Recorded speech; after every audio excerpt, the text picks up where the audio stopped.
Welcome back to another technical deep dive here in the debug zone.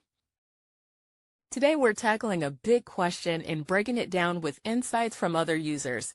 Hopefully this clears up some misconceptions and helps you get the answer you need.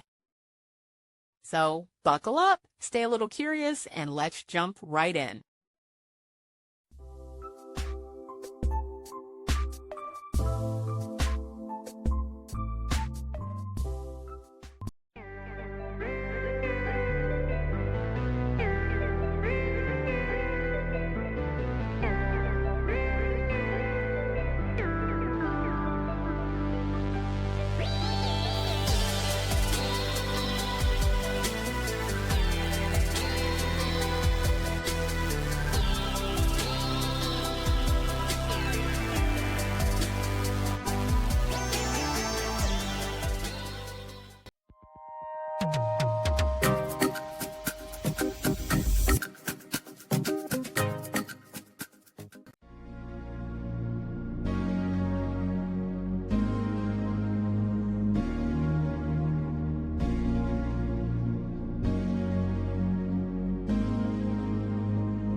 And that's a wrap.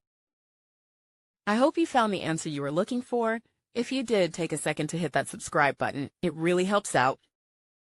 And let me know in the comments which solution worked best for you. See you next time in the debug zone.